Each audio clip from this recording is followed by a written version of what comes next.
Welcome to Binge on Self-Love podcast. I'm your host Anna, but you can call me Anchi. For the past few years, I've been struggling with binge eating disorder, severe procrastination issues, and a really poor self-image. Any kind of self-love has been pretty much non-existent. But I've realized I'm not alone in this, as millions of others struggle with accepting who they are, and we all fight our inner battles. I'm not an expert on this, nor I claim to be, but I have a story and I want to share it with you guys, raw and honest, with all its highs and lows. Every Tuesday, I share my experience, thoughts, and tips on overcoming binge eating disorder, procrastination, and tips on gaining self-love and respect. Join me and our listeners on our journey to build a healthier and kinder relationship with ourselves. Make sure to subscribe to Binge on Self-Love podcast on Spotify, Apple Podcasts, or wherever you listen to podcasts so you don't miss any future episode. For more content on binge eating, procrastination, self-love, and self-acceptance, visit bingeonselflove.com and follow me on Instagram at bingeonselflove. Disclaimer: Binge on Self-Love podcast is intended for informational purposes only. It doesn't provide professional medical advice, and it is not a substitute for a diagnosis or treatment.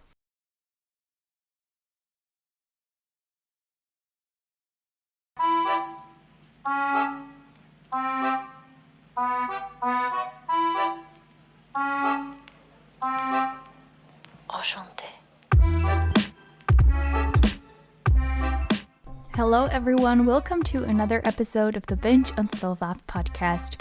If you're new here, hi, my name is Anna, but you can call me Anchi, and today it is episode number 30, which I find really exciting. And I wanted to ask you two favors. Number one, I would really love to hear your feedback and your thoughts.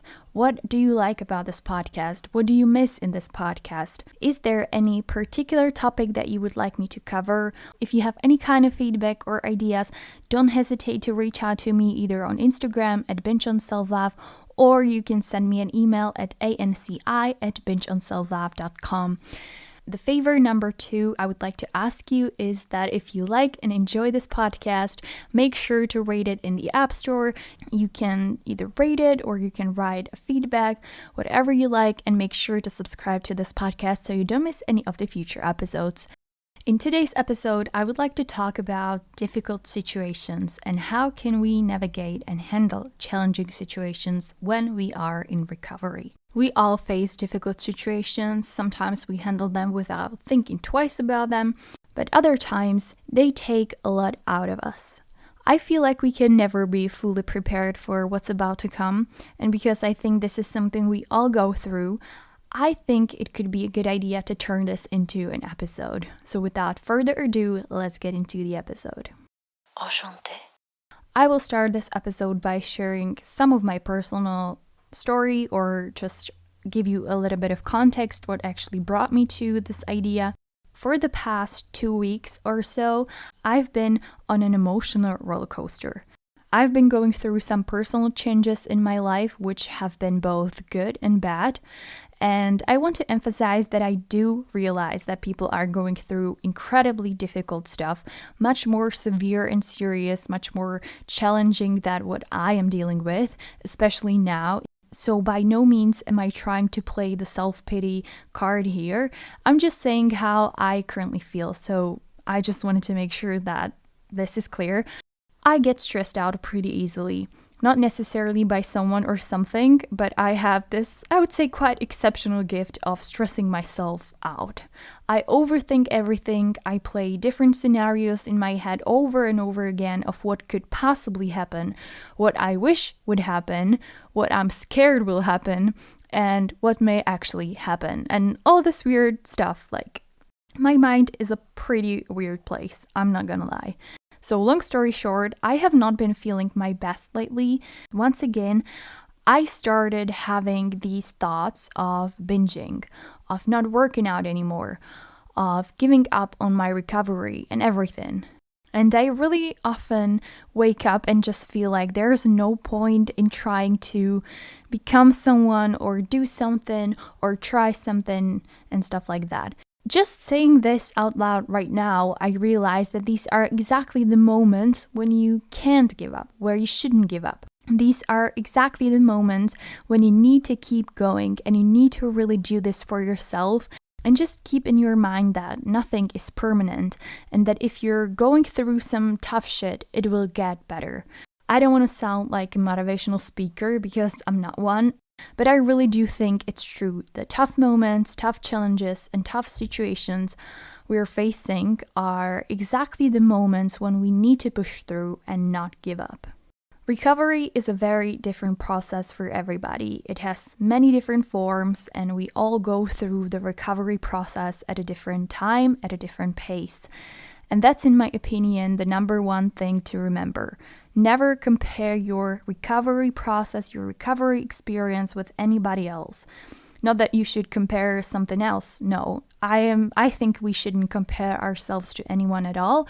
But I think with recovery especially, it is important to keep in mind that your recovery will most probably be a very different experience for you than it is for somebody else.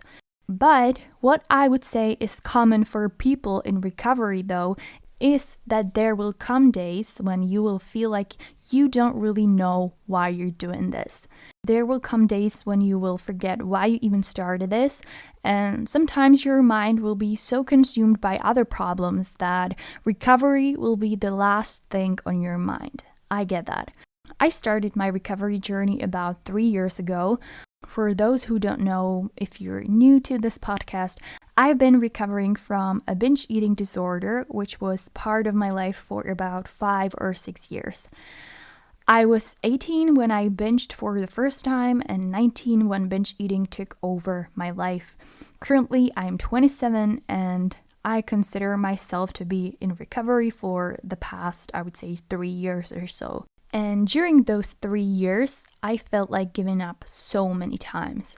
Like with anything in life, there were moments when everything was going well, and then there were moments when I felt like everything that could possibly go wrong went wrong. One of those periods for me was a few months before finishing my master's degree. It was a time when I relapsed, I spiraled back to binge eating, and it took me a few more months after I graduated my university to get back on track with recovery. It was a very stressful period, and I'm not really good at managing stress. I was procrastinating a lot, so that naturally only led to even more pressure and more stress. And I've had a really tough time with not having as much time as I would like for things that I liked, such as, running, singing, being with my family and friends, and doing some fun stuff, and so on. And in my case, when I feel like one thing is going wrong, I tend to just let go of everything. If I don't have enough time to work out, I start to persuade myself that there's no point to try to eat a certain way, there's no point in trying to fight the binge urges. I convince myself that nothing will ever get better, and so on and so forth. And of course, ever since this period, there were other times as well where I felt like giving up on both my recovery and my desire to change some things in my life for the better.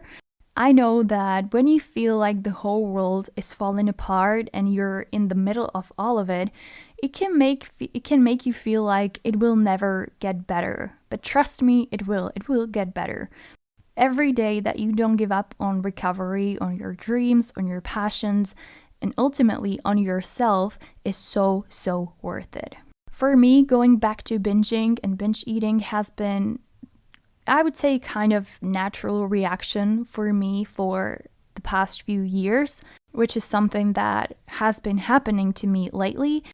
When things didn't go according to plan, I would either binge or I would feel a very strong urge to just stop trying and postpone everything and binge. And that's something that I've noticed and that I've experienced in the past 2 weeks or so. I would feel this enormous amount of pressure and stress and self-doubt, especially self-doubt, and I would reach out to food for comfort, even though I knew it's not going to help me, it's not going to make the situation better. I would say I haven't binged that much, definitely not as much as I used to a few few years ago, I would have like a dinner and then I would have like 2 or 3 things on top of that. But still, I would feel way too full and with some stomach pain for the rest of the night. And I've noticed that my desire and my motivation and my passion to keep going, not just in the recovery itself, but my desire to work on myself and on my dreams started to decline very quickly. So that's why I wanted to turn this weird thought process into an episode and share this with you. And share with you some things and mindsets that I found really helpful throughout the challenging periods and times. Please keep in mind that this is my experience and I'm sharing what helped me. So I am not a professional, I'm not an expert.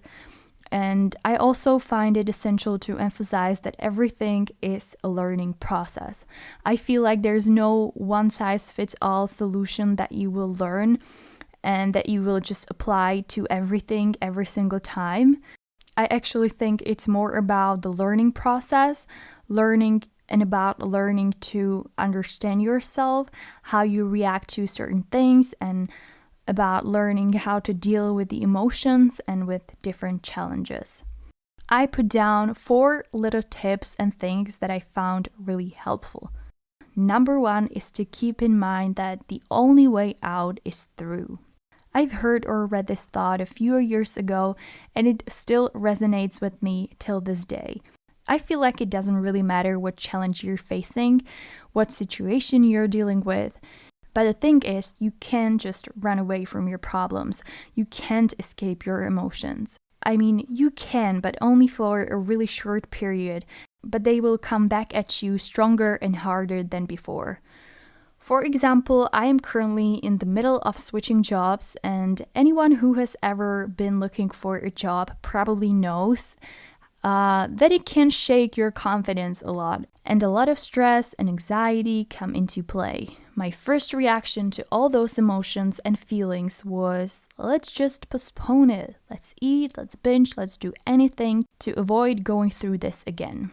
But I've realized quite early on that the only actual way how to get out of that crap or crappy feeling is to keep going through, is to keep looking for more jobs, more opportunities until I will finally get the one that I like.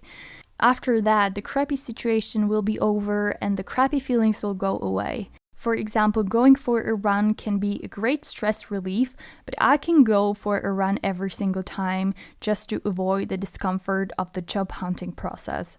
And equally, binging and procrastinating isn't going to solve the problem for you.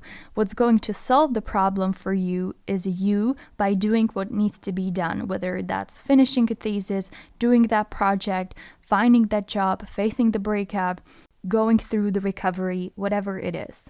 Same applies to recovery. It's going to be uncomfortable, it's going to be full of changes, challenges, and the unknowns. But that's okay. It means you're going through the recovery. It means you're not trying to avoid it. You're not trying to postpone the recovery for later. By running away from your problems, emotions, and feelings, we're only creating more problems and more intense emotions. So please keep in mind that the only way out is through. And I'm telling you this from a position of someone who is still learning this, and I'm trying to apply it to any situation I go through as much as I can. Number 2, everything will pass.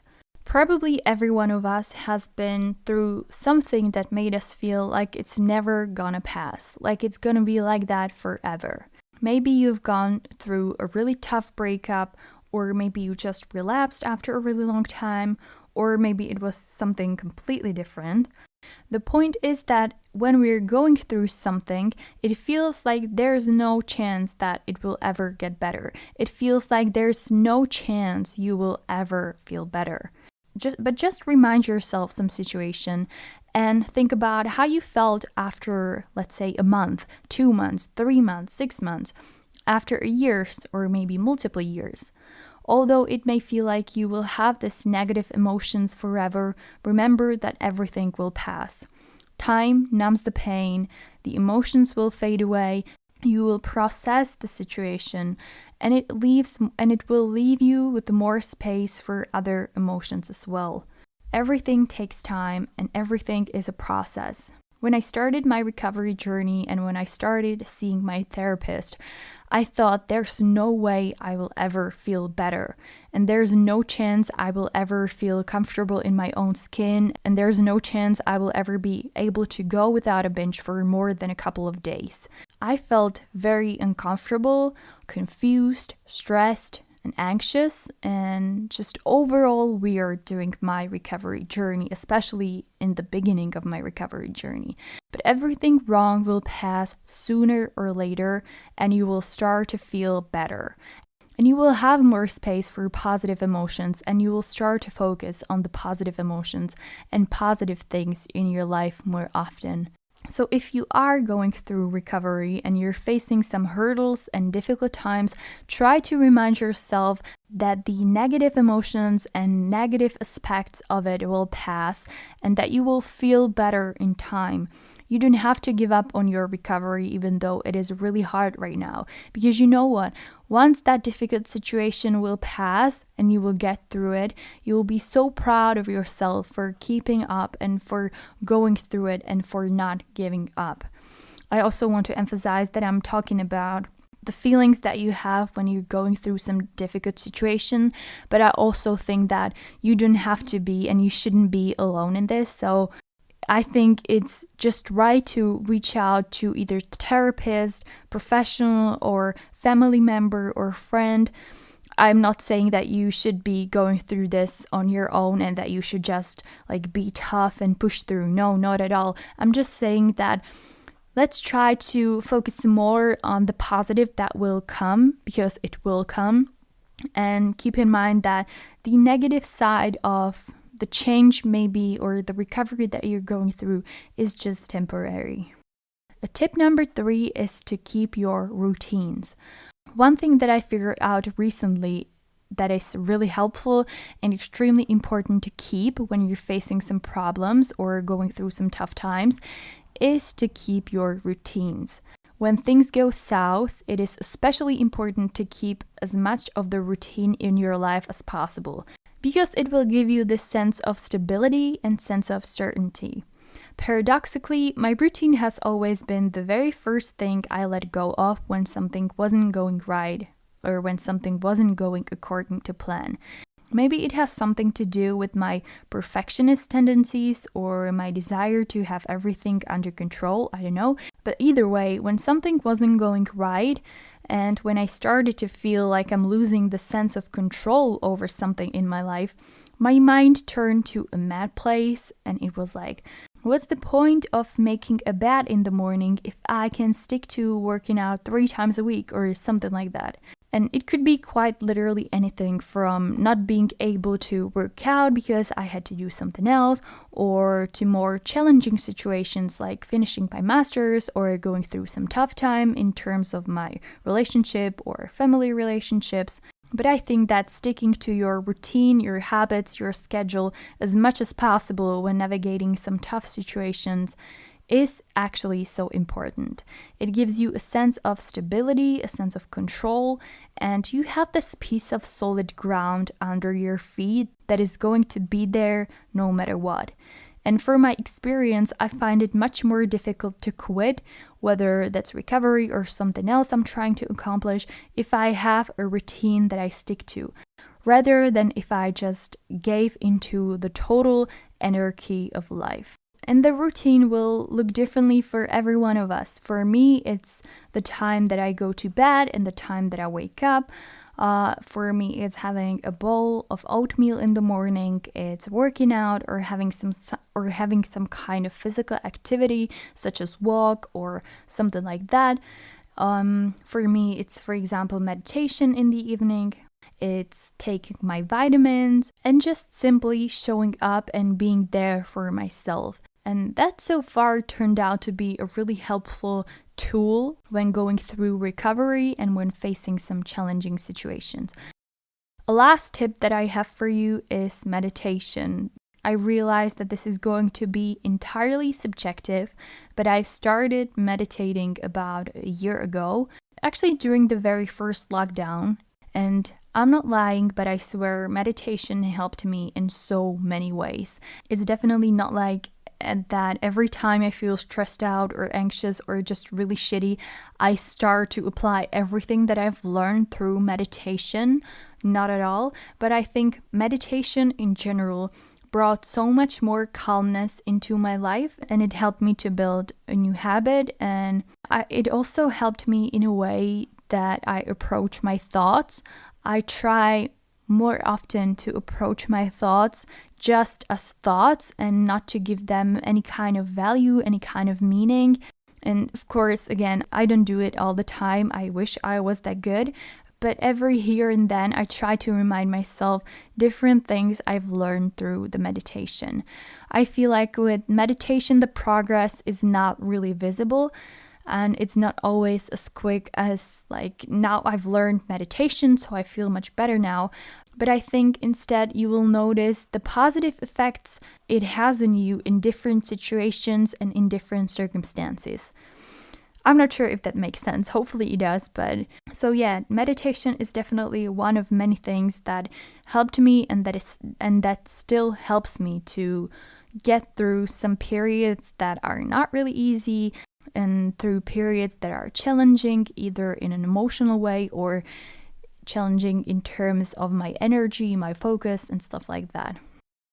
So that's all I have for you today. I hope you enjoyed this episode. If you are going through some tough times, and whether or not you're going through the recovery process at the same time, I just want you to remember that going through some tough situations and having different kinds of emotions is part of the recovery process, and it is essentially part of life. And I believe that no one has everything figured out. The recovery itself is a learning process, and we learn so much, not about just our bodies and everything, but especially about ourselves and how strong we actually can be and how strong we actually are and what we are capable of. I hope you find these tips at least a little helpful, and I will also want you to remember that you are never alone in this. I'll be back next Tuesday with another episode. Thank you so much for listening and have a great week. Bye! Thank you so much for spending your time listening to Binge on Self-Love podcast. If you enjoyed today's episode, make sure to subscribe to Binge on Self-Love podcast on Spotify, Apple Podcasts, Google Podcasts, or wherever you listen to podcasts so you don't miss any future episode. You can find more content on binge eating, procrastination, and self-acceptance at bingeonselflove.com and on Instagram at bingeonselflove. Talk to you soon. Bye!